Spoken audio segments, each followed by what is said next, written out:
I'm gonna crawl up the fucking wall. You mean like Spider-Man? Yeah, like Like Spider-Man? fucking Spider-Man, up the wall. Wait, so this has to do with Spider-Man, I think. So this does have to do with Spider-Man, I think, because Jarrett's gonna crawl up Crawl up the the wall. wall. In 2018, Sony Pictures released Venom, which was panned by critics yet praised by audiences. It had nothing to do with Spider-Man. With the success, Sony ran it all to the ground with sequels, a living vampire, and Amazonian spider societies.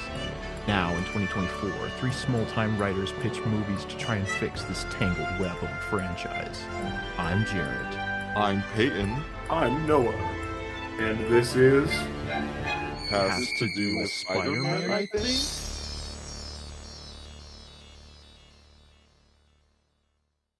Hello, everybody. Welcome to Has to do with Spider-Man, I think, podcast.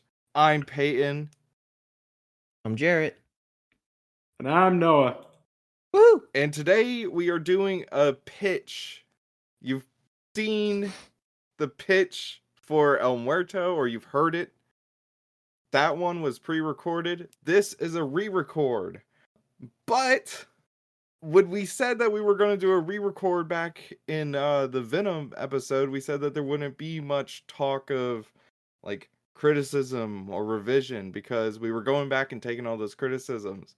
Well, Jarrett, specifically, because no one knew about this is a whole new script. Page 1 rewrite. Yeah, it got just kind of flipped upside down. And Yeah. We are now in a completely different version Of Prowlers. I didn't realize that this was a complete rewrite, like from ground up. I figured we were making some edits. I didn't know this. No one knew this, but I didn't apparently. Yeah, I'm just cool like that. So I was thinking either I might make like a Substack post to kind of talk about the previous like draft, because that could be kind of fun for our two followers, you and me. Or Maybe put the old script up. yeah, possibly put the old script up could be really fun. Let's give a quick recap of why we're having to do a re-record in the first Yeah. place. TLDR, we're just gonna shorten that, and I'm just gonna come clean. Our audio software deletes saved recordings after a week of holding them, and I forgot that it was 7 days, and so like 2 months later, I realized that 2 of our pitches have vanished into thin air. There's a download button that is grayed out and doesn't work anymore. And I'm up at like 11:30 at night. I think it was actually early that morning. Panicking and pissed off. Yeah, it was like I had just woken up. You were like, We oh my God. we both get an from Jarrett, just panicked, being like, guys, they're gone. It was really disheartening. That ended up creating this kind of downtime where we were trying to figure out exactly how to approach the fact that we lost 2 of our episodes when we had been doing so good to record and like have everything pre-recorded and everything. So we lost some momentum, but we're gaining it back. And Add to that a all starts 2 today. 3 of us moving. Oh yeah. That's been a lot of. Yeah, It's been a bit chaotic. A lot, and we're only just recently really getting back into the swing of things here and trying to catch up and get everything back on track and ready. Yeah, I was just gonna say your original script, I'm supposing was, well, thinking back on that original recording, we had notes on that first draft, and I'm personally really excited to see what you've done with, because it says draft 3 here. I don't know if it was the first or second draft we read on the original recording. So we read the second. Yeah. The first draft didn't really get that far. When I had wrote the first draft, it was like I had maybe gotten like 10, 15 pages into it. I think I finished Act 1. And then I had rewatched Across the Spider-Verse and did a bit of thinking, and then I did like a full page 1 rewrite of it. And so that was draft 2 that we read on the pod. And then this is draft 3. There's a lot of differences, and to briefly explain for those that are never going to get to hear this lost episode. Yeah, we have lost media. That's Yeah, wild. we have 2 lost medias. The previous version of Prowlers follows Donald Glover's Aaron Davis from like Across the Spider-Verse. Like he makes a brief cameo in that. And it then follows it used to follow Michael B. Jordan's Hobie Brown. And the movie was going to be directed by Michael B. Jordan because of Creed 3. which was an interesting direction that I really enjoyed. Yeah. I watched a movie called Rebel Ridge, and Aaron Pierre stood out to Heck me as yeah. looking more. Heck yeah. Yeah, to me he kind of, for the role that I had written for Hobie Brown, it felt as though Aaron Pierre, in retrospect, kind of felt more proper. I still think I want to keep Michael B. Jordan as like the director of the movie, but I want to bring in another voice into the film. I had just gotten done watching this movie for the first time, literally about an hour and a half ago. I want to bring in a producer for the movie, Matthew Johnson, director of the 2023 Canadian picture Blackberry, because this movie has shifted from a somewhat action thriller from previous draft into a rights issue movie with the veil of Incredible. superheroes. So my biggest Okay. inspirations for this movie were like The Social Network and the Michael Fassbender movie Steve Jobs. 2 really great movies that I absolutely adore. So it would still be the director Michael B. Jordan in the helm, but I believe that if this movie was to be made, Matthew Johnson would kind of be around and like offering suggestions in the more sort of like legal discussions and like the sort of non-actiony parts of the movie. So Mhm. kind of it's this has taken a total turn and I'm really excited to get into it because I had a lot of fun writing it and I wrote it over the course of like 3 days. Well, you certainly have me intrigued. Oh, I can vouch that Peyton for like the past, I don't know, maybe week has been like, Noah, this is changing right before my eyes. This is wild. Yeah. It was a time because I was like there's some stuff in it. Do we just want to get into it? Absolutely. Okay. Okay. All right. And Jarrett, don't worry. I know barely anything about like the contents of the pitch itself, so I'm going in as blind as you. I just know that it's Okay. very different. Submitted for the approval of the Sony Pictures and Marvel collaboration, whatever this is, introducing Prowlers. Opening scene. The Marvel logo is now a hue of purple. As the pages flip by, the voice of Glenn Howerton's Norman Osborn is heard.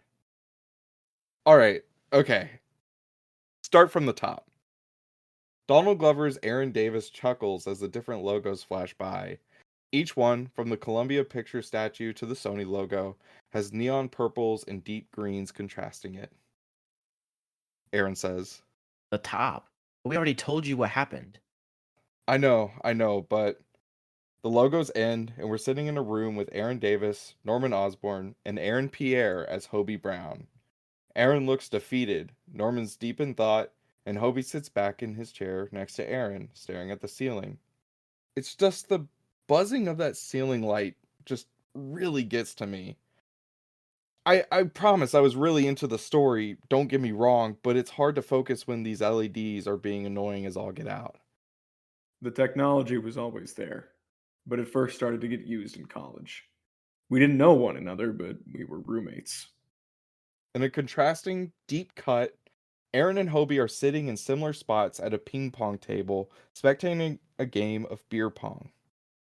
Aaron leans to Hobie and shouts over the music. Smallish font in the bottom right hand corner reads 2010. Aaron looks like 2010 Donald Glover, clean shaven, community era features. Meanwhile, Hobie looks much of the same as he did in the earlier scene with Norman, though the beard and mustache looks really patchy. Hobie is wearing a domo hoodie.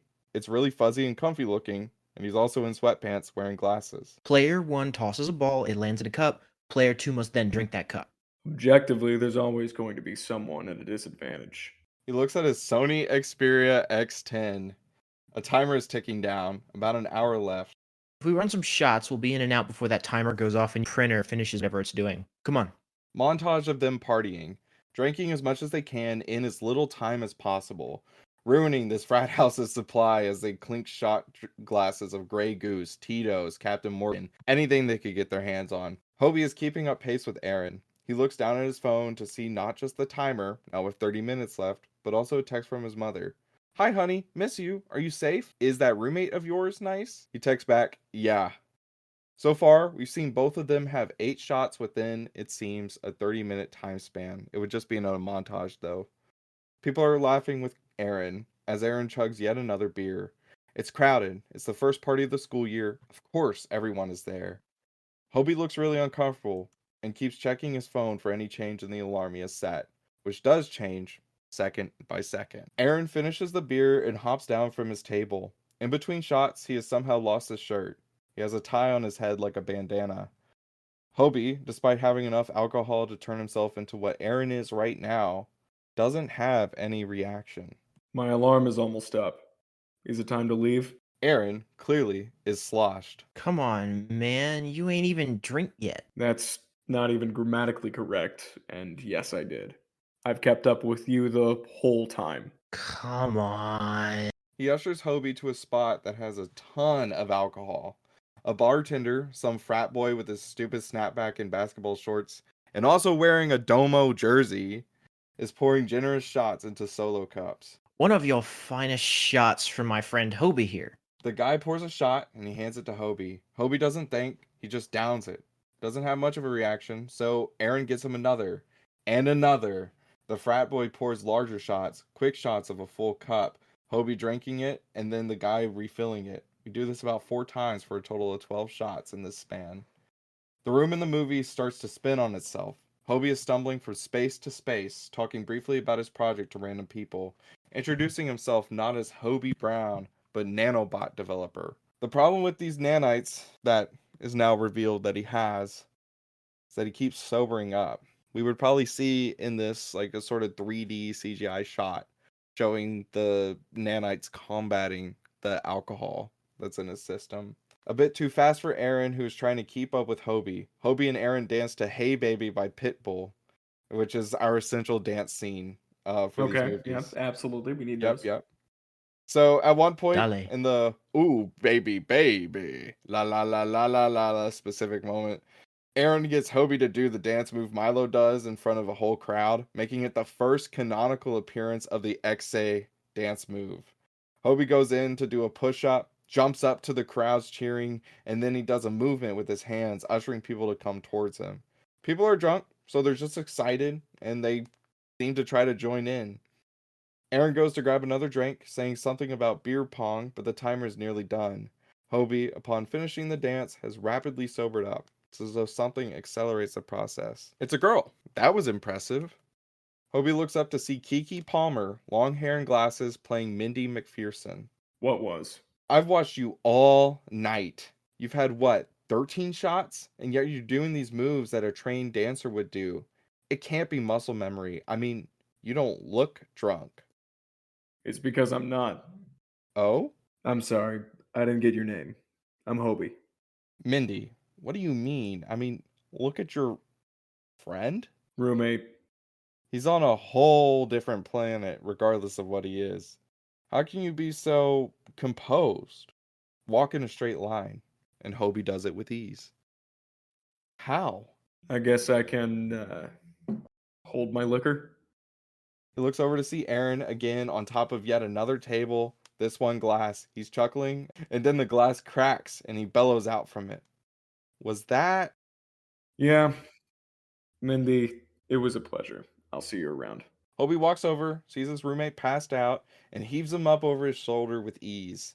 Mindy is like, holy crap! And everyone else is impressed as he begins the long walk to the dorm, his friend on his shoulder, and the alarm beeping the whole dang time from his phone. They finally get back to the dorm, and when he sets Aaron down, he looks at the printer and removes the items, putting them into a syringe. Aaron, initially passed out, wakes up to see Hobie wrap his own arm in a belt and seemingly shoot something into his arm. Aaron is shocked. Are you doing meth? Hobie sits up. His fist clenches, veins are popping. It admittedly does look like he's doing some kind of drug. No. Then what the hell are you doing? Hobie finishes injecting the nanites, sits back for a bit, and after a beat, takes off the belt and swivels to look at Aaron. The nanites, nanobots, microdroids, whatever you wish to call them, are part of an ongoing experiment of self improvement. What you just saw me do is inject 3 nanites into my wrist. These nanites will travel to my eyes, and if the coding is correct, I will have no need for these glasses. Once those nanites, along with the 3 others in my system, complete this task, I'll assign them to the primary muscle groups to hopefully prepare my body for the next step. He briefly thinks about what Mindy said about muscle memory. Coding my muscles, giving movement commands beyond what my mind can do besides conceptualize. Was that how you drank so much? Hobie immediately begins coding on his computer. Yes. I figure that the nanites sensed something possibly harmful and attacked the proteins or whatever. So if your experiment goes well, what are you gonna do? I don't know. Perfect it, I guess. You could sell it to Oscorp or some other big corporation, make hella money. Maybe. He looks up, and Aaron is now back asleep. But I really don't want to do that. He turns back to his laptop and starts working on a design of a pretty iconic claw. We see that it is labeled Self-Improvement Project, External Appliances Number 3. When he leaves the files on his computer, viewers can see that the other images, including a spoon, some skates, the iconic claws seen from Spider-Verse, have now been translated into live action. Hobie gets in his bed and he sits with his legs all the way out, his back against the brick wall. It looks really uncomfortable. We return to present, which is 2019. Hobie sits in the same position as he did in the earlier shot. His legs rest up against the table, his arms folded, and he's looking to the ceiling. There's a shot while they talk, starting from the ground, the greenish yellow carpet and stools that Hobie and Aaron have to sit in. It pans up behind both of them. On Hobie's back, we see 2 nubs, indents raised up from his body, like an angel whose wings have been cut off. Norman says, "So, case closed, right? Hobie Brown created the nanite tech, and the other tech that the Prowler..." One of the Prowlers. Let's not get into semantics, Mr. Brown. Property goes beyond the technology itself. It's in the name. It's what makes the difference between a sham wow and a chamois. They're the same thing, but it's the name that's important. What sticks in your mind more? I have never heard of a sham wow in my life. However, I have called my son Shammy before. No, man, that's not the point. I got the Prowler's name. I made it up. Now it's on everything. Prowler Bite is what's in his bloodstream. Prowler's Craws, Prowler's Glider. He's trying to snatch the name I made up. Norman contemplates this for a moment. It looks like he's about to go into some story. However, Hobie interrupts. You didn't even come up with the name, though. Yeah, I did. No, you didn't. Mindy did.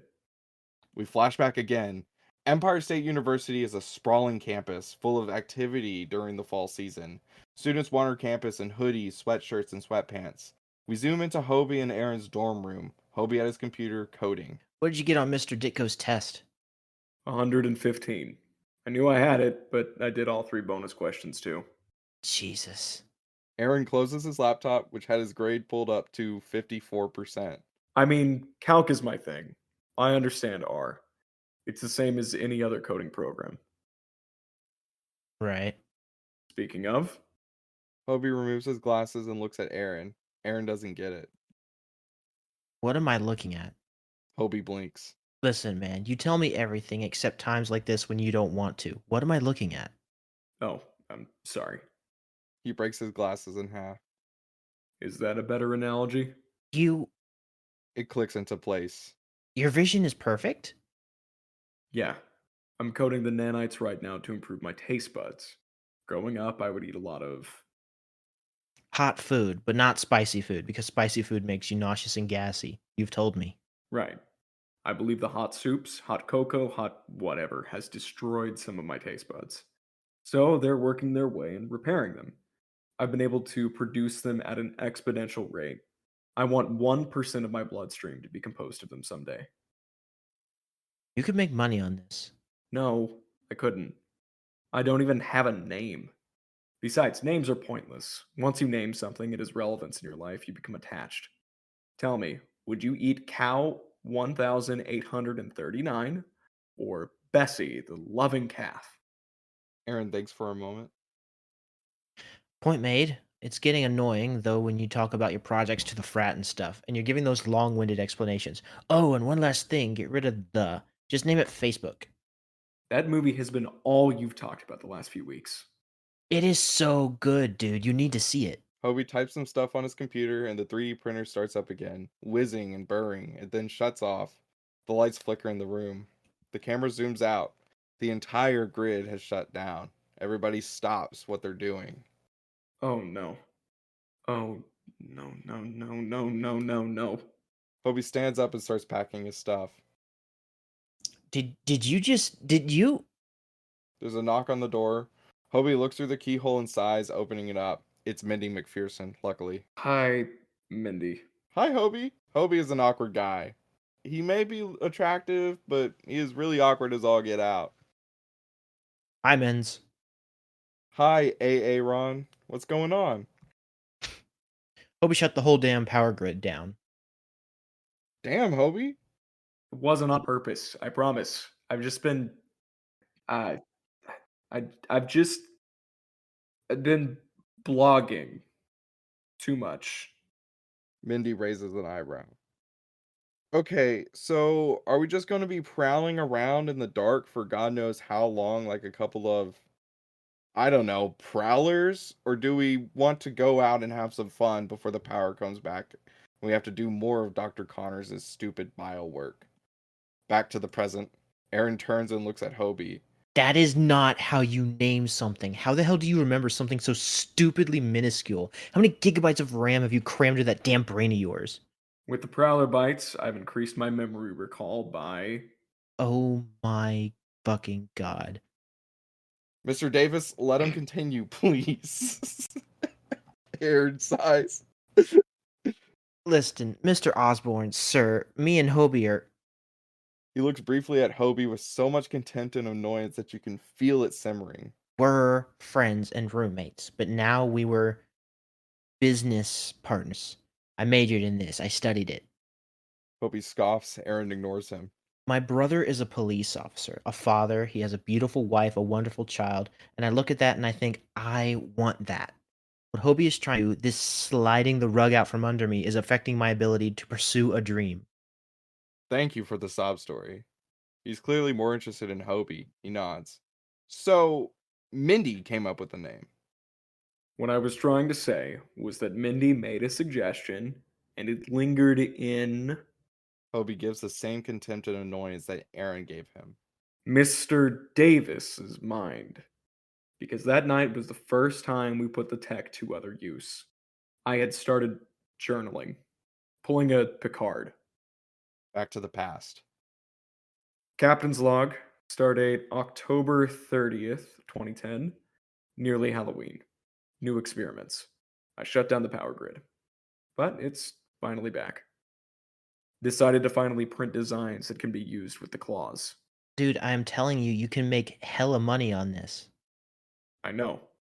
So why don't you? I won't repeat my reasons. Okay. When I say you can make hella money on this, I don't mean through selling the nanites or your gauntlets or whatever. Think of it like an experiment, okay? You need field tests, right? You need to test hypotheses. You're stronger, right? But who knows if that tech actually works? Plus, you need more computer chips, you need more of these printers, you need to manufacture this stuff more. Right. When I say you can make hella money, I mean you can take it from ATMs, banks, local computer shops. I don't know, man. What about freaking Best Buy? They're practically committing highway robbery anyway, selling headphones at several hundreds of dollars and crap. Think about it. Think about it like field tests. I'd even help you out. Hobie thinks about this. We cut to a Best Buy's exterior. Late at night, Hobie puts on a mask and Aaron wears one too. I'm going to test my nanites night vision properties and see if I can possibly hack mainframes using the wireless capabilities of the bots. If it works, you'll use that prototype glove to potentially crack the vault that ought to be. He closes his eyes and we briefly see a layout of the Best Buy. Several clicks to the right. Sick. So we'll just sneak in, grab the stuff, and sneak out. Maybe prowl around and grab some stuff, like cats, prowlers. Clicks the claws, steam popping off of them. I love these, man. They make me feel powerful. The only thing I ask is you don't kill. Aaron looks kind of freaked out about this. The place is empty, right? It should be, but who knows? You can't prepare for everything. They do their stuff. Hobie shuts it down with his mind. Aaron breaks in, and Hobie starts taking computer parts, and Aaron even picks up some nice headphones. Then a guard steps out, holding up a gun. He yells, "Freeze!" And Aaron looks around for Hobie before sprouting his claws. The guard immediately shoots at Aaron, hitting him twice in the chest. Aaron crumples over. Hobie runs over, knocks out the guard, and using his nanites plus personal strength, he picks up Aaron and runs out. Tiny little pixie wings prop up from his back, and Hobie barely carries Aaron back home. Aaron is passing out. They climb into the dorm. It's way too close to recognize anything that Hobie is doing, but there's a voiceover as he works to remove the bullet. I had to save a life last night. I think Aaron is right. I must do field tests, but I cannot have him at risk. I care about him. I care about so much. So many people. Mindy, Aaron. In present day, the voice trails off before the log finishes. Norman asks, "So, you kept journals?" More like audio logs. That's perfect. If you can give those to me, we can figure out who owns the proprietary rights. Believe me, gentlemen, I want this more than you two could imagine, but I want you both to be paid your fair share. It's only right, and, if anything, I'm a righteous guy. He looks at his watch briefly. But I did come up with the name. Fine. I concede he came up with the name. But who has the technology he designed in his body right now? Gentlemen, we'll talk all about this tomorrow. It's late. Please, don't get all worked up before bed.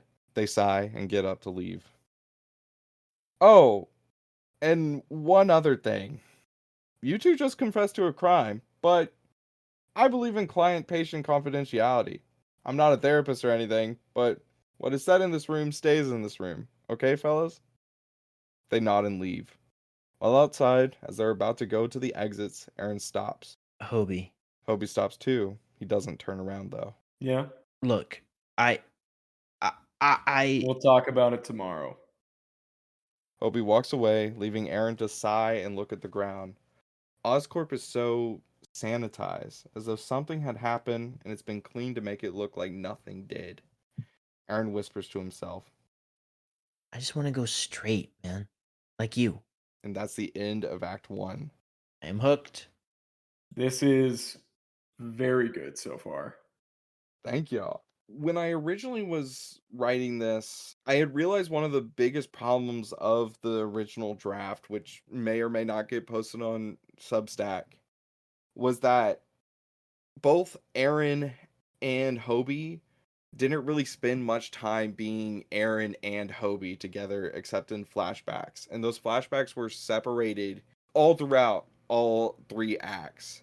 And so I was like, okay, on the one hand, in that original draft, it was like an origin story movie. And I've gone on plenty of rants in previous episodes now about how much I hate origin story movies. So it was like, okay, this is playing both sides. It's playing origin story, but it's also playing after the fact, almost kind of trying to do 2 movies in one.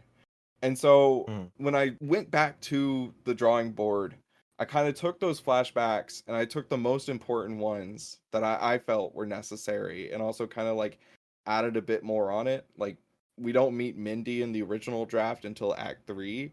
And so I was like, okay, let's move all these up and like kind of condense them down. And I think that like for a first act, the sort of embedding nature of it kind of helps. Like it's a story within a story, and there's actually like precedent for it instead of like in the other draft it was like a scene would happen and then a flashback would happen for some reason.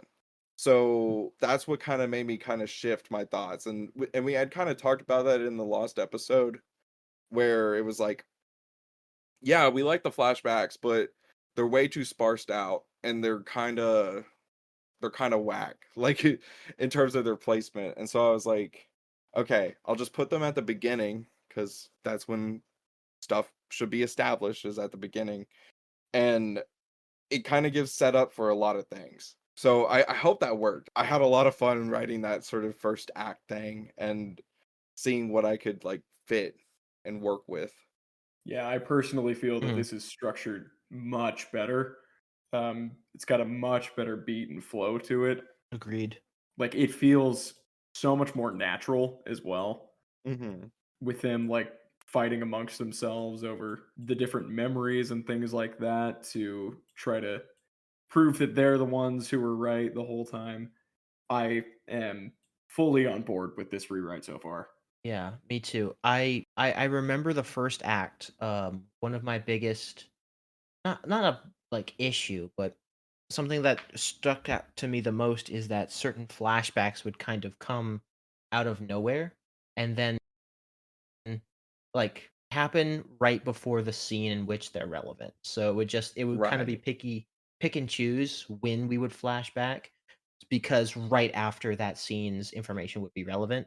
And so it felt like, here, you need to know this for the next scene. Mm-hmm. This feels more like it feels like Noah said, more natural, more streamlined because we're following both Aaron and Hobie's recollection of the events in like as they happened. So we're going back in the majority of the events of the film are flashbacks, but it's told chronologically up to, I imagine, the point of the present. Mm-hmm. What I even recommend, maybe for just some tweaking here and there, because it's both of them giving their recollection. It could be fun to almost redo scenes based on how they each remember them. So, like, Ooh. if Two versions of the same conversation. where you have earlier in this scene, Mindy shows up after the blackout or something to say her Prowlers thing, and then Aaron Mhm. could be like, "That's not how it happened. She came by like an hour later when the lights were back on." Oh. I like that actually. That's kind of fun. Go back and forth as they're debating whether or not it happened exactly how they said. And that's what that reminds me. I really like in that same vein, just them trying to come up with the name, and they're like going over semantics about like, oh well, Mindy used this certain wording earlier, but that's not where the name came from. It was when I called us Prowlers right before the store heist, and I actually used it as a name for a thing. It's like, okay, technically yes. Like the semantics of it, it does feel very Social Network, very BlackBerry, very just all those different movies. The only thing I would say is that you don't have to outright mention The Social Network. Right. It kind of feels like playing your hand and being like, "Here's my direct inspiration." It feels very Joker 2019 where it's like, "Remember Taxi Driver? We're doing that." I actually kind of thought that reference was cute. Okay. I mean, I've actually not seen Social Network. Bro, what? Hold on. What? Okay, This so is the that far reference more was for Jarrett so that he understood what we're doing. Oh my god. What? or BlackBerry. What? I mean, I just watched Blackberry for the first time tonight. But what?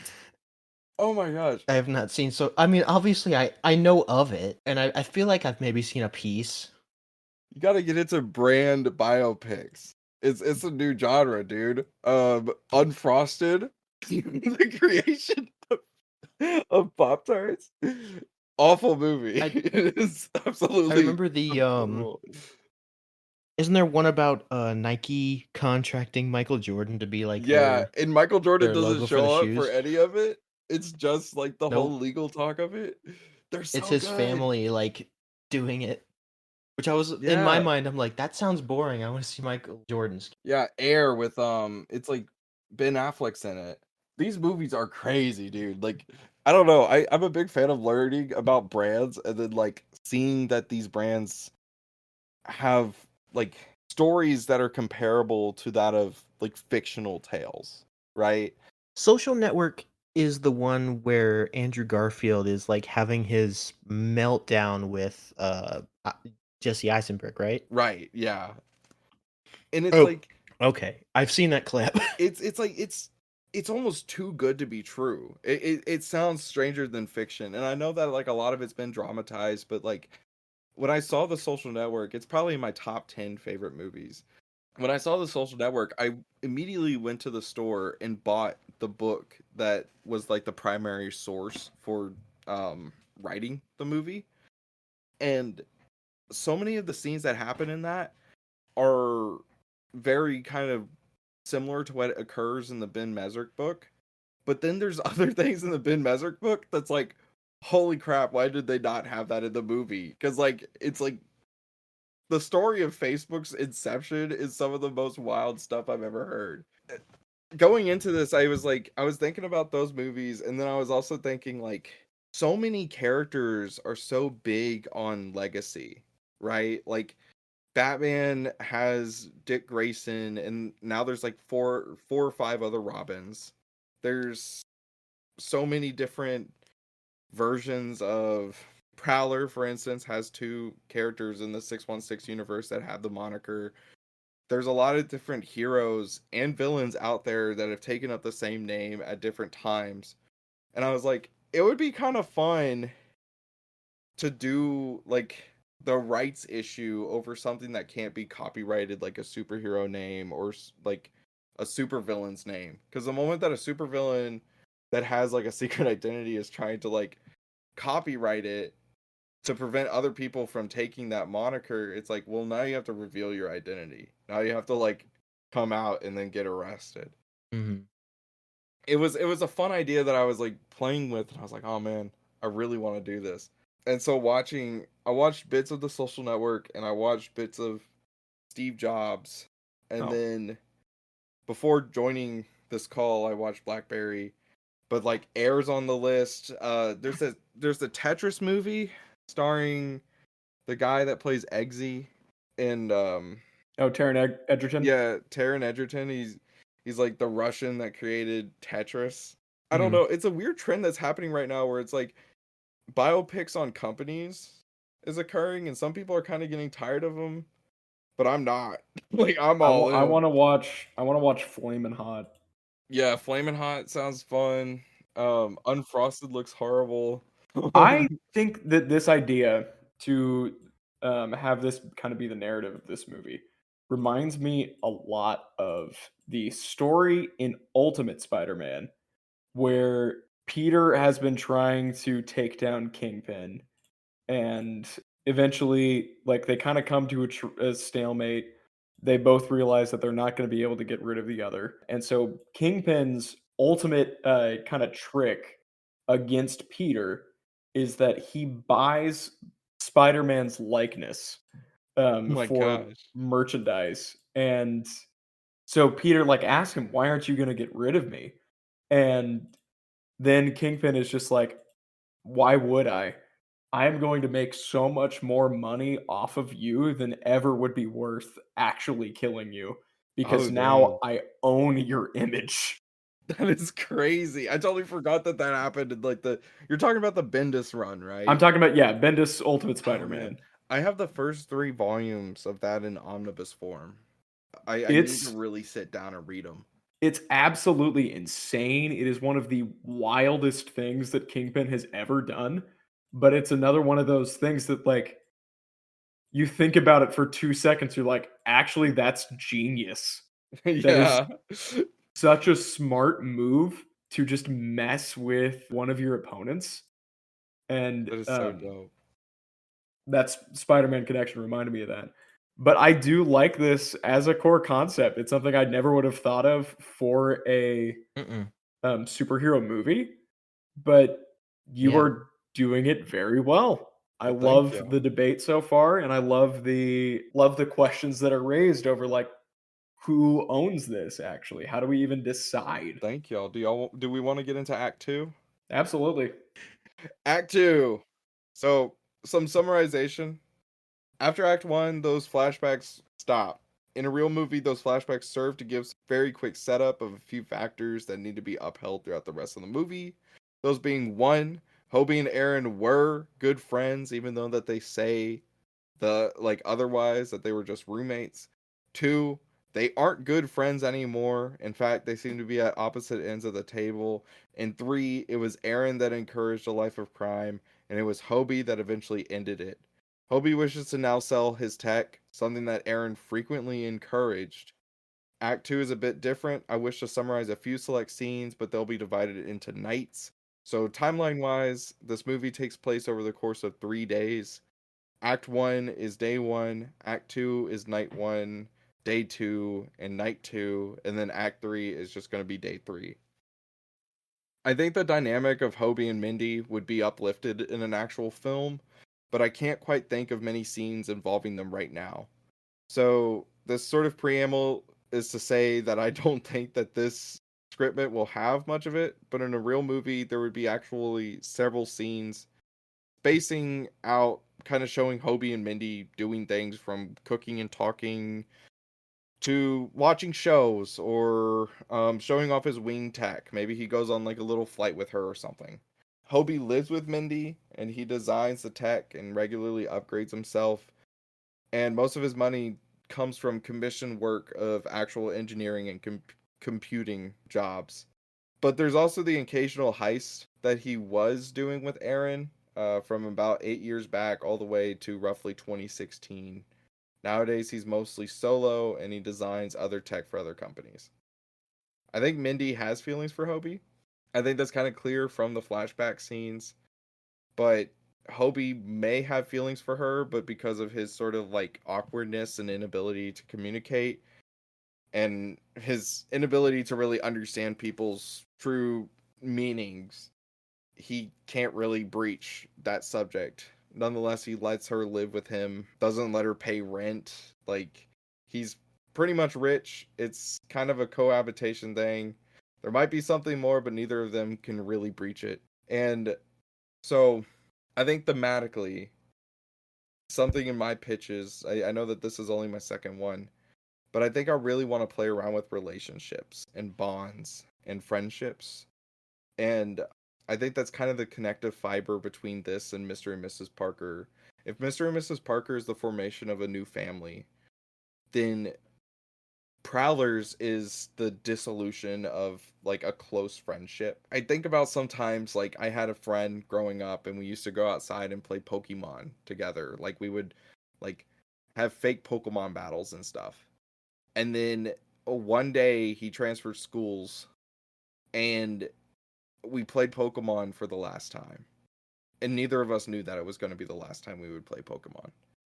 And like that's something that I sort of want to capture in this story where like but it's in a much more harsher way because sometimes friendships end organically like that and then sometimes it ends in a blow up. And I think the blow up ones are as hard or sometimes even more hard as the ones that organically fade away. Hey, Peyton, you want to play Pokemon with me sometime? Yeah, sure. Yeah. Please. Can we? I don't get to play Pokemon with anybody anymore. I wasn't allowed to play Pokemon. Why? Demon monsters from hell on paper. My favorite Pokemon is Scrafty. Is that the one with the pants falling down? Yes. I love that Brother, one. what? Yeah, his pants are falling down. You don't know Scrafty? Yeah, he got pants. Bro's got pants. That's We a posted the oh. exact same picture. The new Prowlers thumbnail is just a picture of Scrafty over like, and then there's a purple like thing over it. Bro's got Bro's pants pants. dripping. Bro's got pants. Right. So let's do some scenes. Night 1. Since we ended Act 1 with a shot focused on Aaron, we follow Hobie for a bit as he steps outside the Oscorp building. He kind of massages his head for a moment, as though he's trying to wipe the stress from his brow. It's odd that just about 8 years ago, he was literally singing a different tune. He feels it. Hobie Brown feels like a fraud. His low, quiet voice whispers to himself. Go, go, gadget. Hornet wings. Those little indents, the ones we saw in the earlier shot, and that were tiny pixie wings in the flashback, shoot from his back, revealing a shimmering holographic yellowish green cloak. The cloak separates, with these nanites falling to the ground like rain, swimming back up into Hobie's body. Seasoned with this experience and pain, you see Hobie briefly flinch, a flick of his lip, though he quickly adapts. The wings flap and he ascends like a technological angel. From his window, Norman Osborn sees this. It's kind of that evil dentist stare from Always Sunny, but a smile starts to creep across his face. Flying through the air, Hobie is swift and agile. He looks at his watch, which automatically started a timer for 35 minutes as soon as he took off. He locks in. And now we focus on Aaron. Aaron leaves Oscorp. Sitting outside is a motorcycle painted purple with hues of green. He says to himself, I need some fun. Aaron takes to the streets. He pulls into an alleyway and we leave the motorcycle as he climbs up the wall, using reinforced, improved gloves from the ones we saw in the beginning. He wears his Prowler suit, a more techy, more battle-ready costume. It looks like an improved version on the Fortnite skin, I guess, though it's missing the cape. As he vaults over an apartment, rocket thrusters... Real quick, what the hell was Fortnite thinking putting Prowler as a skin? Like, of all characters, like, why did they make Prowler? I don't know. I digress. Spider-Verse. I guess Spider-Verse, right? It has to be Spider-Verse, but it doesn't. I digress. Well, as he vaults over to an apartment, rocket thrusters bounce him further, and he jumps from roof to roof in a fluid motion. Aaron winds up atop a bank's roof. He looks around and then carves a hole into the ceiling. He climbs down, approaching the ATMs. When he puts his clawed hand on top of the ATM, purple electricity crawls down his arm, and money begins to fall out. He takes a few bags and starts loading them. As soon as he finishes doing this to the last ATM, an alarm starts to blare. They need better tech. He jokes. But there's this twinge of sadness in his voice because this doesn't go in his favor. He might lose the rights to the gloves, the bots, all of it. Aaron's boots go off with a purple hue, like rocket-powered moon shoes. And he exits from where he came from. He's already away as cop cars arrive. Aaron leaps from building to building again. In Brooklyn now, he lands softly on the railing to an apartment balcony.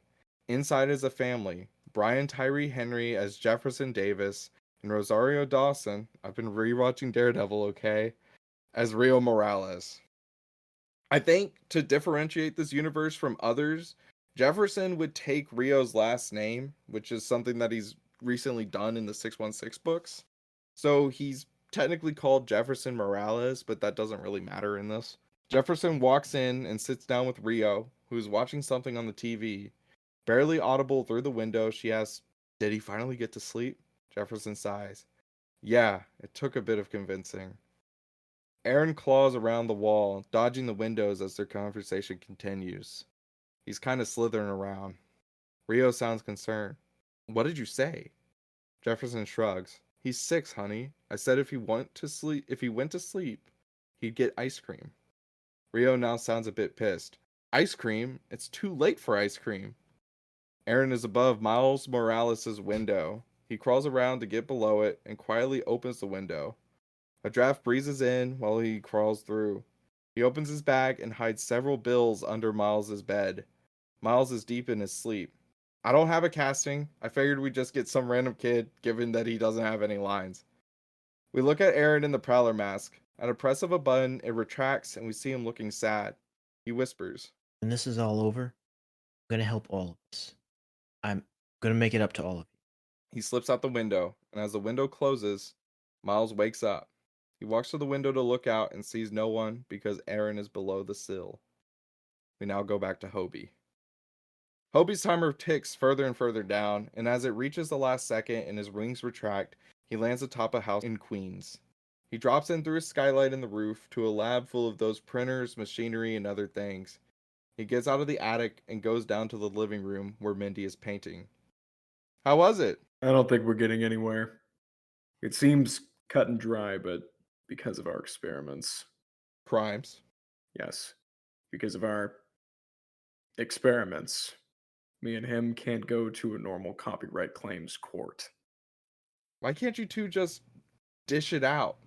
Stop making the gear, he can stop robbing banks, you can stop snatching parts, and just go on with your lives. I can't. We can't.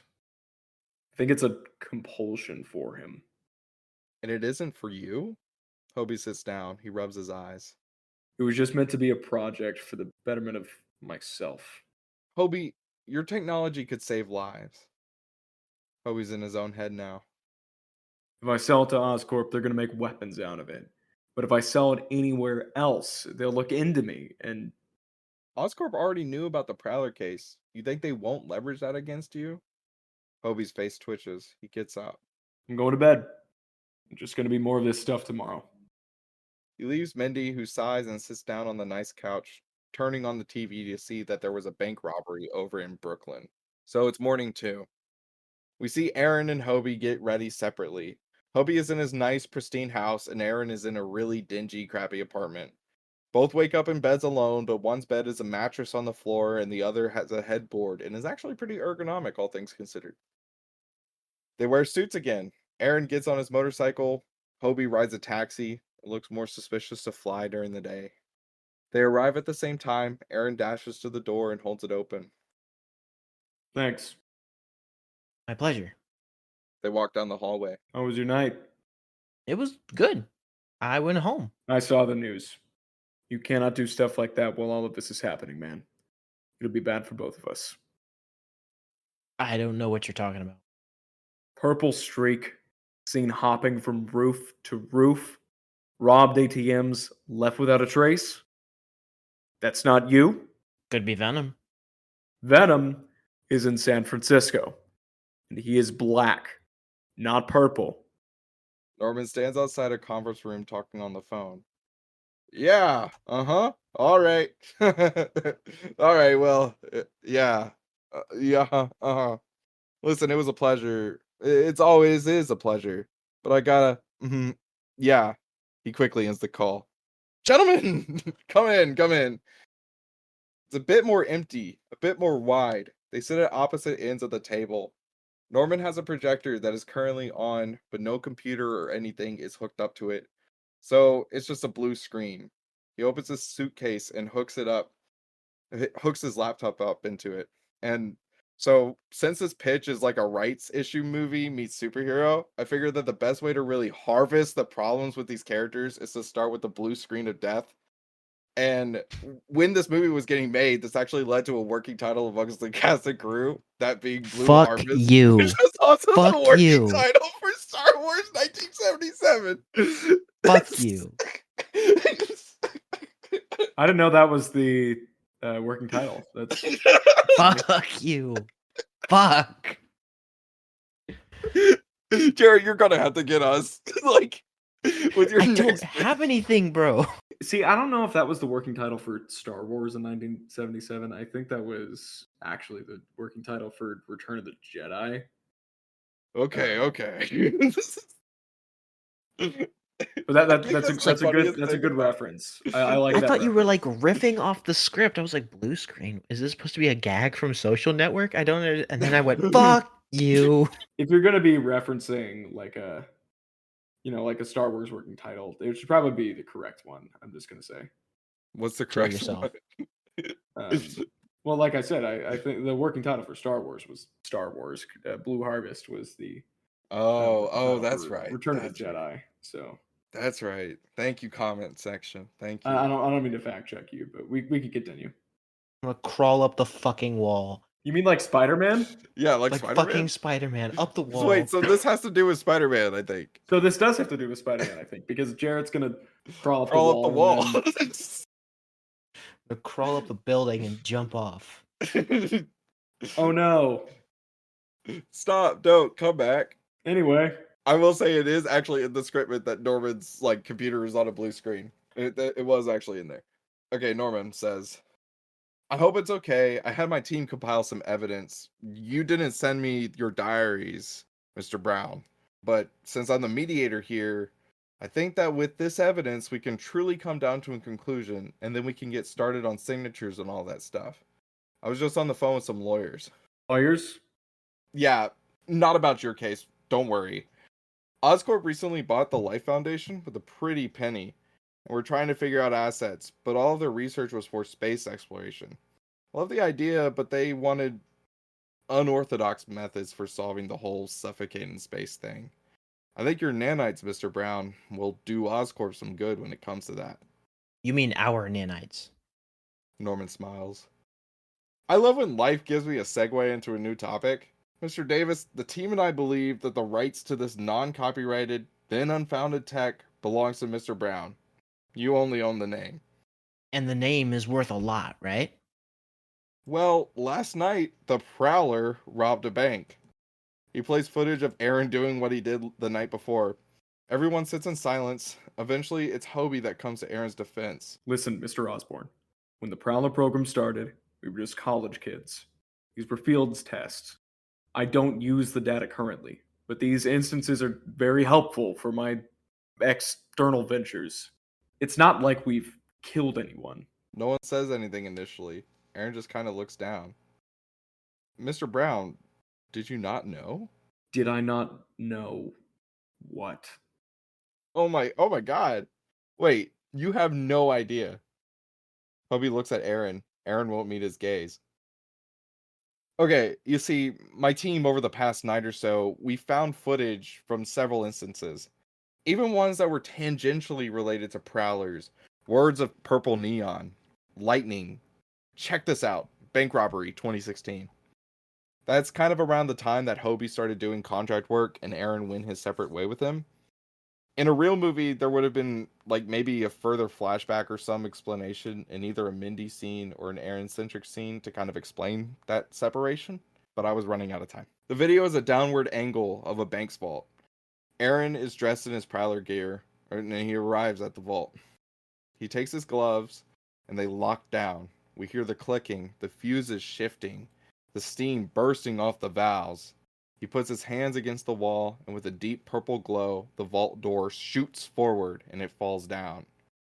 There is now another angle, inside the vault itself. He walks in and is faced with 3 police officers that had been hiding, waiting for him. "Prowler, put down your weapons. We have you surrounded.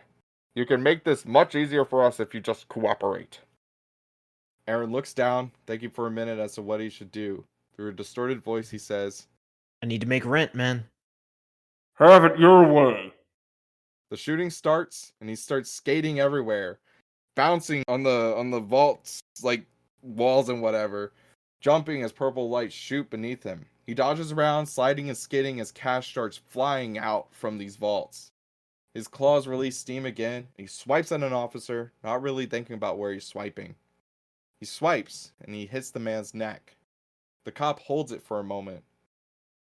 Everybody kind of stops and stares. And in this camera footage, you just see the head just simply plop, fall off. The head rolls off of his own body, and for a moment, the man stands headless. And everyone just stares. Aaron is sticking to the wall. Oh my god. He jumps down the wall, and the officers continue to look still at the disembodied head. The man's body finally falls. You killed him. I didn't mean to do that. They don't know how to react. Officer 3 shoots at Aaron, and Aaron pushes him back with a purple flash. Another camera reveals that the officer crashed into a brick wall, dead. Officer 2 finally begs. Aaron stands above Officer 2. He sighs and turns around, trying to opening the vaults and loading the cash into his bag. The officer lifts his pistol and shoots at Aaron's helmeted head. The bullet ricochets off his helmet and hits the officer straight into the brain, killing him. Aaron looks at the corpse and sighs. Why the fuck would you do that? Alright, now we're rated R. He looks at the camera and climbs. What else do you want me to say there? No, that's valid. Well, I mean, a man just got decapitated. Yeah, I mean, just got decapitated. Let's just keep it as it's rated R now. With 2 F-bombs and the decapitation. You just decapitated a man. I think it was rated R already. Yeah, I think so. He looks at the camera and climbs up to it. With a zap of purple lightning, it shuts off. So, I'm not sure what kind of tech that purple stuff does. It's nanite based. Reactionary, reads minds. Does what it needs to do. So that explains the encryption. Nobody could secure the data to figure out any of the stuff. The police didn't want to declare that it was actually the Prowler. Listen, I know how that this is not how cameras work. I just sciencey shit. He shows several documents from the NYPD. They're about how they think it might be the Prowlers doing, but there's no confirmation.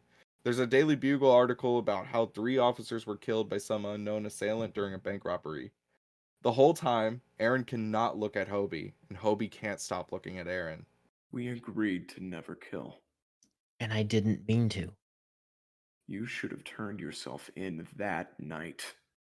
There are tears streaming down Aaron's face now. And you don't think I thought about that? I haven't killed since, I swear to you. Listen, my point is the name Prowlers means nothing except for a murderer and a thief. We'd probably just retitle Mr. Brown's tech into Ozbots or something. But that's just my decision. I'll purchase the schematics from Mr. Brown for the lump sum of... He shuffles around for the check, finally removing it from his suitcase. Does 50 million sound fine? Aaron stands up. He's ashamed and leaves. Oh, crap. We need a witness. Let me call my secretary real quick. No, Mr. Osborne, this sounds amazing, but I need a night to think on this. Fair enough. Very well. You have a good one. Hobie gets up to follow Aaron, but Norman stops him by grabbing hold of Hobie's arm. I must say, I liked your wings last night. If you can, we can get Mr. Davis to sign a clause in which, upon the subsequent suspension of his use of my tech eventually, any damning footage will not be released. You blackmailing him? Mr. Brown, in the business it's called leverage. Hobie shakes Norman off and walks out, leaving him alone. Norman grimaces. Night 2. Aaron visits Jefferson in Rio's apartment out of costume. He stands at the entrance where Jefferson won't let him in. They talk outside in the rain about growing up. It's a hard discussion, and kind of aimless, and it's kind of clear that Jefferson knows that Aaron kind of went off the deep end during college, but neither one of them can really breach the subject any further than what they're doing. Aaron says something about wanting to help Miles, but Jefferson can't say anything.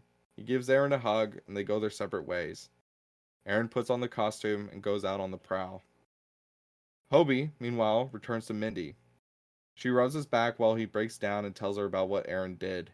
And there's a clear feeling that everything is hitting the fan and that the resolution would be to sell the tech or they'd get effed over. He recalls how he never wanted to sell his technology when he first started working on it, but Mindy changed his mind when it came to how it would change the world. It's clear there's a lot of stress, that it goes beyond the rights. He and his friend are so far apart they can hardly recognize each other anymore. He never took Aaron to be a killer, for example. This night, he falls asleep next to Mindy on the couch. She rubs his head. The tender moment between the two of them. Aaron returns to his apartment. He strips out of the clothes and costume he's wearing. In his underwear, he lays on the mattress. The light comes on. Wakey, wakey. Aaron jumps up. In his heart boxer briefs, he stands ready to fight. Oh, lower your dukes. It's me, Norman. Norman steps out from where he was hiding behind a door. You live like this? Shameful, really. What are you doing in my house? Apartment. It's an apartment. I'm here to offer a different deal. This couldn't wait until tomorrow? You already embarrassed me. Norman ignores him. Listen, all that talk of field tests from Hobie had me thinking. Before I purchase the Prowler tech, I need to, I need to see how it works firsthand. There's an option, and I'm not sure you'll enjoy it, but if you're successful, it's a free 50 mil in your pocket. A fight to the death. Are you crazy? No, I mean, look, both of you have done awful things, and I need a stress test done on this stuff. I mean, if we're going to set it into space, for example, it needs to survive a fight. Who knows what's out there? I can't bring this up to him. The deal seems on the table and all, but I mean, look at this. Look at your brother. Look at these lives, how broke all of you are. It's worth it. Think about it. We meet tomorrow, and we need a mediator. If you don't do anything, that's fine too, but I love to see action. Wait, But Norman leaves with the lights on. Doesn't even give that common courtesy. Aaron looks around for a moment. He looks at the picture of Jefferson, Rio, and a baby Miles that sat on the bar. He sighs. The last shot before a cut to black is the Prowler mask. End of Act 2. Wow. okay. I've not got much to say other than I too am also rewatching Daredevil. It's good! It is so good! It's so good. It is so good! Monica's watching it for the first time and she is hooked. I had to make her stop watching because she was like, "I want to watch another. I want to watch another." And I was like, I gotta go." I might make Tori watch it, because I love that show, man. So good. And that new season comes out? Yes, that's why I wanted to watch them. I wanted to, because I know when it comes out, I'm gonna be hooked and she's gonna be lost. Mm-hmm. Yeah. Are you Yeah. gonna be doing like the Defenders and stuff too, or is it just Daredevil? That's currently the plan, because especially between seasons 2 and 3, there's a bit of a Defenders cross there. So Mm-hmm. we may slowly work our way through everything, because we've still got like 3 or 4 months before Born Again comes out. So Rosario Dawson is a good pick. Thank you. I buy Act it. 2, it's very good. Again, I think the flow is very good. I think there's a very good. We're splitting the acts at very good places. Mhm. Just a solid setup. Thank you. I do have one quick question. I have one quick answer. What's up? Sweet. Between this, your prior draft of this, and Mr. and Mrs. Parker, your second drafts always start with like a page and a half breakdown of just your personal thoughts. Mm-hmm. Almost like you're like justifying what comes next as your act 2. Do you It's more so I'm awful with Act 2s. so when I do that summary, it's less so justifying. It's more like I know what I want for my Act 1. I know what I want for my Act 3. I always feel that Act 2 is always this sort of like weird intermediary area that's like a lot of character building, a lot of like if it was a mystery, it was like it would be securing the clues. And it's like in a scriptment format, it's for me it's kind of easier to, I guess, summarize. Like, well, there would probably be a few scenes like this and there would probably be a few scenes like that, but for the sake of the scriptment, I'm going to talk about these specific scenes. Okay. I will say it's very lean, and the scenes that you have described are like all feel necessary. Yeah. Thank you. No, I think so too. Like this is going very well. Like I said, it just feels much tighter. It doesn't feel like there's any fat on it, which is very good. No. I'm ready to get to Act 3. Okay, yo. let's get to Act 3, baby. Let's do All right. Okay, All calm right. down. Okay. All right. Act 3, Day 3. Repeat of the intro to Day 2. So it's pretty much mirrored. They're getting dressed. Hobie wakes up next to Mindy this time because they fell asleep on the couch. Aaron puts on the costume underneath his suit and brings a backpack with his claws. Aaron drives his motorcycle. Hobie takes a taxi. They arrive, sit in an even more wider, more empty conference room, and they start to sign documents. So, this one asserts that you waive the right to utilizing any of the tech, allowing it to be removed from your body, and he drones on and on. Hobie listens, but it becomes ringing as Aaron just stares. For a moment, from a POV shot, Hobie looks at Aaron.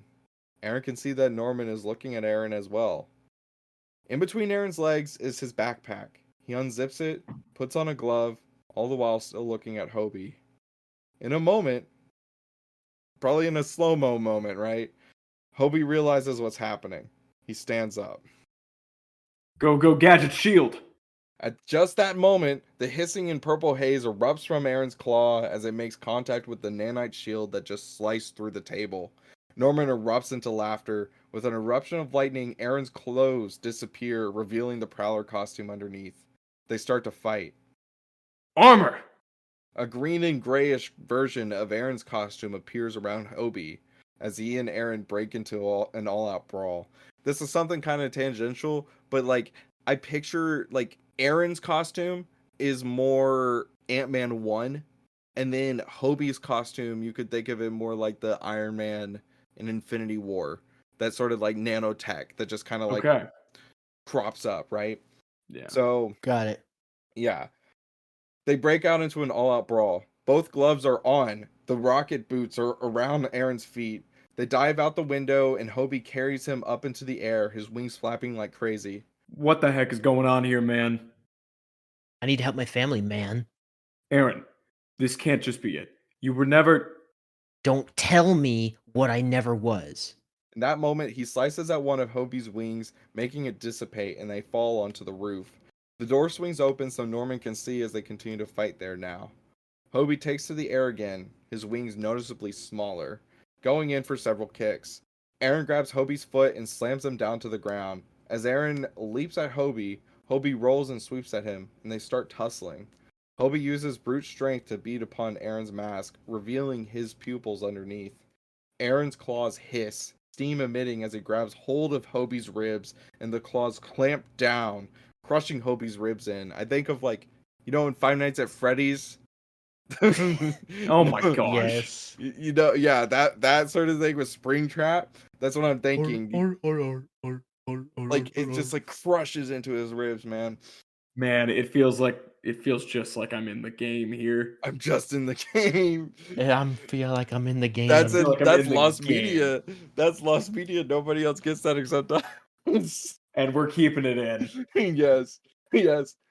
So his ribs are getting crushed, and the claws are clamping down, now fully digging into their ribs as like blood starts to seep through. Hobie grabs hold of Aaron's neck, and he's now choking him. Their masks are falling apart now. The literal villainous masks are coming off, revealing them, the humans underneath. Aaron is breathing heavily, his claws digging deeper into Hobie's sides. Hobie's two claws dig into Aaron's throat. They get tighter. Aaron's gets tighter too. Hobie's mask also falls off, and Aaron is like, "What the hell?" as he sees that Hobie is knocked out. The nanites have taken full control over him in his knocked out state. The wings sprout up and shoot them into the air. Hobie is holding on, out like a light, as Aaron is freaking out. Aaron lets go, and Hobie's red cage is shattered and bleeding. Hobie tosses Aaron to the ground. Wait. The nanites ignore the plea. Please, for the love of God, wait. The knocked out Hobie, with a limp head, asleep and drooling, approaches him. Hobie, I'm sorry. Norman is beaming. He now has an employee here recording it. It's raining now, and it's raining hard. Protocol Night Watch deactivated. Hobie's eyes open. Aaron is bleeding out. Aaron? As he runs to Aaron, the ground begins to shake. Norman stares as the rain stops in mid-air around Aaron and Hobie. The rubble begins to float. A blue, purple, black hole opens around Aaron, and Aaron collapses inside it. The portal closes, and the rain resumes as normal. From the point of view shot of the cameraman, Hobie looks at the ground and over towards Norman, who's barely in frame. The rain continues to pelt on the costume. Where did he go? Mr. Brown, I'm not sure. What? Where? How? Who, what, when, where, and sometimes why, I don't know, but what matters is that we caught it on tape. Besides, he was a murderer, a monster. Is it that much of a loss? The deal is off. What? I said the deal is off. Go, go, Gadget Wings. The wings sprout up from his back and he takes off.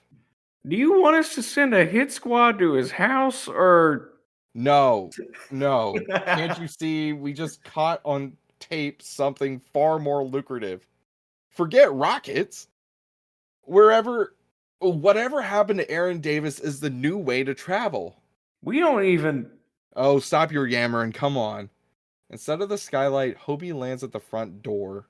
He rings the doorbell, and Mindy opens. Hobie, you have the key. Hobie kisses her.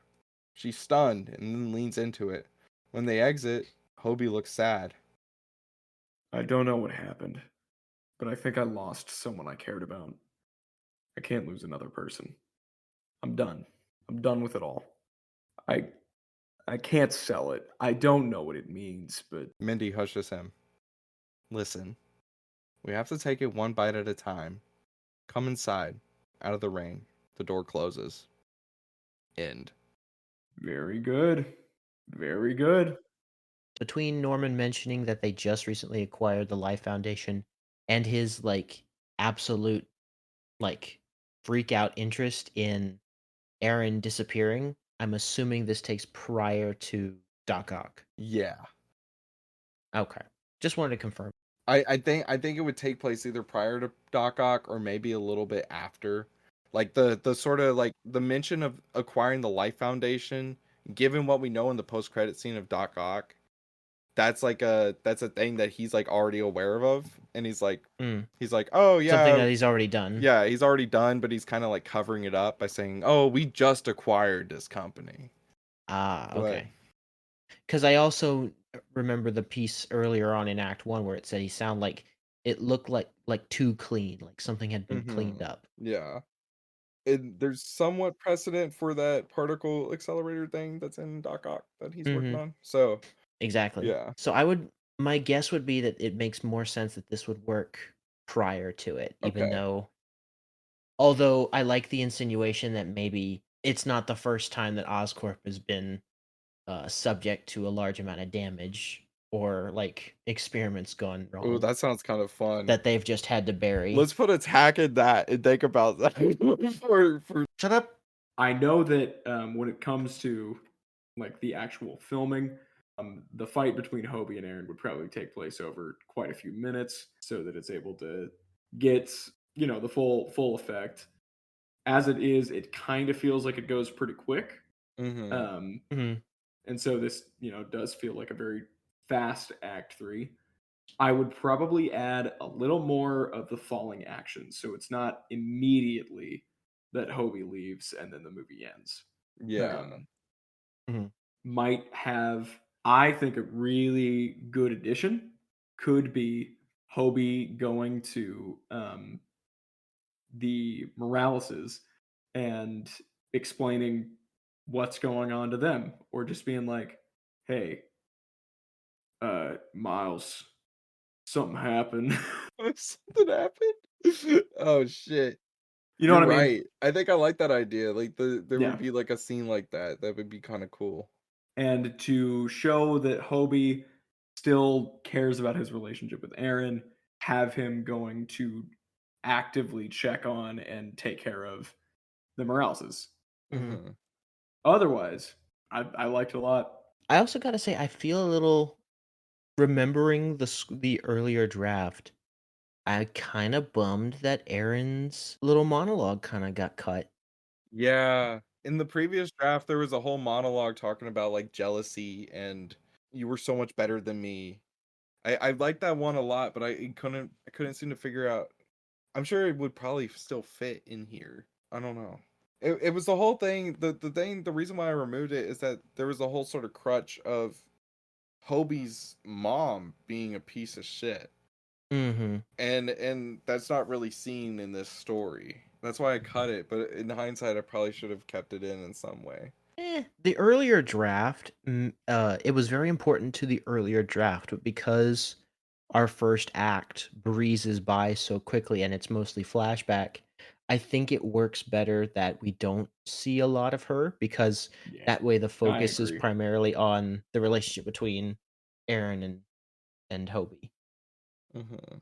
Because that's what the purpose of the flashback is trying to like go through their time together in college, not so much like Hobie in particular's experience of being at college. It's more about their relationship as roommates and friends rather than one of them in specifically. Mm-hmm. It's much more of a dual lead movie. When the last draft was also kind of that, but you could tell that it leaned more Hobie than Aaron. Right. Yeah, I'm so happy that this one remedies that. It's Yeah. much better balanced. And so you get a feel for both Aaron and Hobie a lot better. Mm-hmm. I think this is a complete success. I do. Thank you. Fixed a lot of the issues with the first round, kept a lot of the stuff that worked, and added a lot more to make it feel like a much more complete package. So fantastic job. Thank you. Thank you. Thank you. Thank you. I'm here all week. Do we want to do a mid-credit scene? Heck I'm yeah. down. All right. Mid-credit scene. It's the exterior of the Feast building. Tandaway Newton and Emma Roberts as May Parker and Mary Parker respectively sit at a shared desk. They're older, wrinkles added to their face, streaks of gray across May's curly hair. Text reads, "A year or so later." Hobie sits across from them. May sighs. So, we reviewed your resume. And we really, really, really like what we see. I mean, the education alone is wow. You should meet my son. I think you two would get along. We gotta ask, though, why Feast? My brother runs a free dojo for kids in Harlem, and my mom constantly talks about giving back to the community. Well, we're a homeless shelter. Tech expertise is not really. Computer science is quickly becoming a field that requires a ton of help. It's becoming the #1 major in schools. I want to help the youth learn something, be it robotics, computer code, promote digital literacy. My, Mindy McPherson steps in, sitting down. I'm so sorry I'm late. Traffic was horrible. as I was saying, my girlfriend would like to help encourage real literacy, if that's okay. I have a whole library. I would love to continue to foster this growth. And I also love to paint. I'm a double major. I'd love to teach a hobby or two. Mary and May look at one another and nod. Sounds wonderful. You're both hired. Would you two be open to for training starting next week? There's a knock at the door. Oh, come in. He's sweaty, gaunt-like. He looks a bit ugly, older. I'm sorry to interrupt the the whole thing. Bendis and Basima were having a massive fight over who gets what in the cafeteria, and I can't really do anything about it. Those two are always getting into something. We'd be happy to work with you two. Give us just a moment. May and Mary leave, yelling, "Hey!" and a couple other things.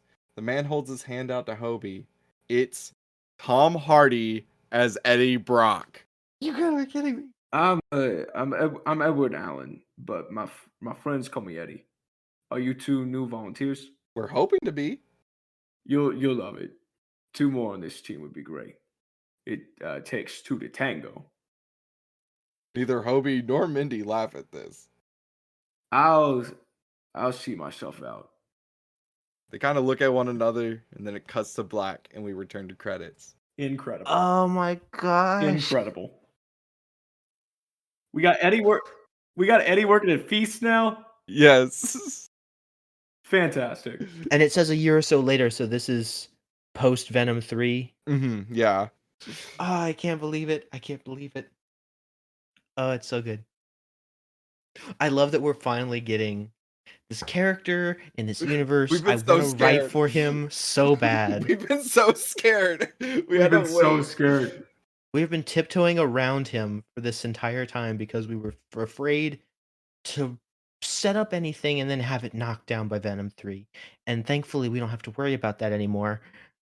And now that that is the case, I am so happy that we get to write for Eddie Brock, Tom Hardy's We Eddie get Brock. to write for freaking Eddie Brock now. I hope so it's happy. okay that I put him there. Like, I Yeah, hope that no, okay. absolutely. Oh no, that absolutely works. Alrighty, post-credit scene. Aaron's apartment. It's Aaron's apartment. The time frame is a bit indeterminate.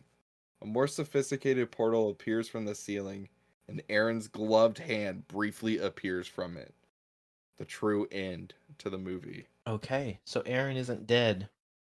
Yeah, he's not dead. Okay, Peyton. Fantastic work. This is really just such a massive improvement over what we got. Not that the last draft was bad by any means, but there was obviously it was new for us, and it was a different style, and you took all of our critiques and where we thought that there was room for improvement and ideas about how to try and like re remake it into a new draft, and my opinion, above and beyond that, because it just flows so much more naturally, Thank you. and I really like it. It's a great time. And I think we get a much better feel for both Aaron and Hobie as different characters, Mhm. why they were friends, why they fell out, and it's great.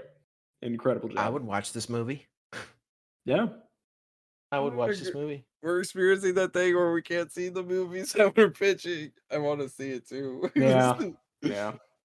The Social Network meets Morbius or something. I don't know. I guess we're done with that. This is Yeah. exciting.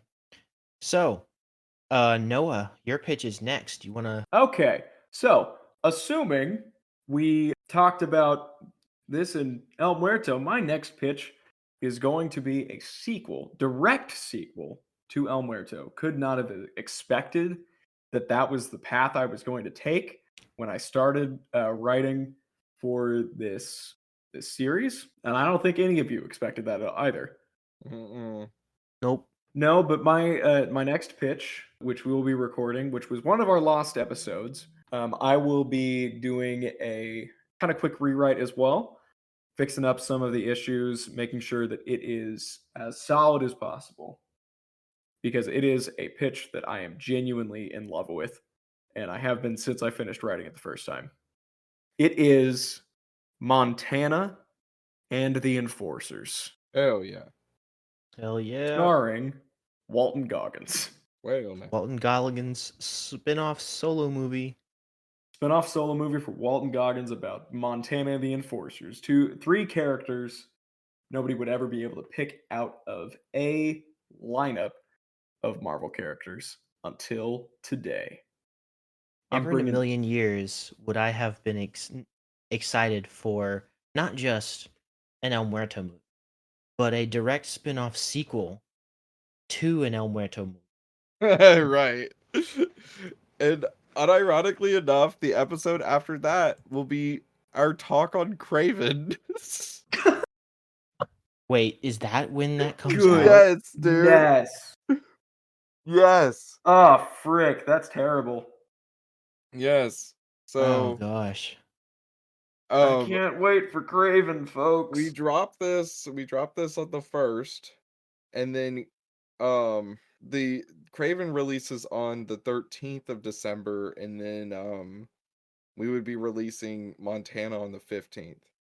We need more time to be able to record I that hate episode. that so Yeah, much. so we would drop I'm the honestly tempted to like get the Craven episode out before Montana just to have it like fresh, like 2 days after it Yeah, airs. We got that's the good episode SEO, out. baby. That's good SEO. That's Yeah, excellent Yeah, SEO. we would have to go see an early screening of it. Like, I'm talking Thursday Everybody night. go All of us see a go see Thursday it. night showing. I would Hey, And have then guess to what? call That's it. my finals week. Oh, I don't know if I'm Do- willing to sacrifice some of my mental space Do for it, Howard. freaking We gotta get Craven the we on gotta get the finals views. week. We gotta get the We gotta get the SEO, dude. views. Imagine the internet, like the synchronicity. We got to get it going. It airs. We all see it Thursday. I We know record we do. Thursday. I know. We I see it know. Thursday. I know we do. I know we do. Bro, Aaron Taylor Johnson plays Sergei Kravinoff, a big game hunter. Taylor Johnson described his take on the character as a conservationist, a protector of the natural world, and Oh an my animal lover. freaking word. So we will probably give you more definitive details by the time that between now and then. But guys, after this episode, you might be getting Craven, or you might be getting Montana. Yeah, we will see. See Who in knows? 2 weeks. Yeah. Get excited, get hyped. I'm honestly excited for Craven. I've never been genuinely excited for any of these until Venom, not even Venom 3, but Craven, I don't know why. It's just because it's just such an off the wall like, hey, Craven solo movie. no Spider-Man. It's like, okay, I'm so curious. I saw one trailer for it and it was at my showing for Venom 3. And so it's like I have no clue what the plot is. I don't know anything about it. All I know is that at one point this Prowlers pitch was originally going to be a Chameleon pitch. I was going to do a Chameleon movie at one point. It was very early in the planning stages. And then we found out Chameleon was in the movie and we were like, fuck. yeah, I was like, damn it. So, and I think that this movie got delayed twice, didn't it? Like, I don't know. I'm excited for it. It's going to be adding some characters to our roster. Craven, obviously. We'll see if See if Chameleon's anyone still else alive. survives this movie. Maybe Rhino. We'll see if Spider-Man shows up and then ruins the plans. Imagine if they reveal their Spider-Man in Craven of all things. Imagine if the post-credit scene is Craven like deciding he's gonna go to like America, and then he like shows up on the boat, and he just sees in the distance with his like lion vision or whatever the hell. Lion vision. That's what he's fucking got in the movie. He's got like predator vision or whatever. No He's got the way. predator eyes. No prey eyes, predator eyes. And he zooms in and you just get like a scope, like clear like camera shot where it just zooms into the New York skyline and you see red and blue go. He's like, and cut away. It's like, fuck. Craven will return in Secret Wars. It's like, Secret what? Wars. What's going on? Okay. No. My mental space is gone. Yeah. We're starting to get loopy. Thank y'all. We gotta cut it. so much. You gotta cut it. Y'all have Thank a good y'all. night. Have a good one. Enjoy your time. We'll see you in 2 weeks. Bye-bye. Bye-bye.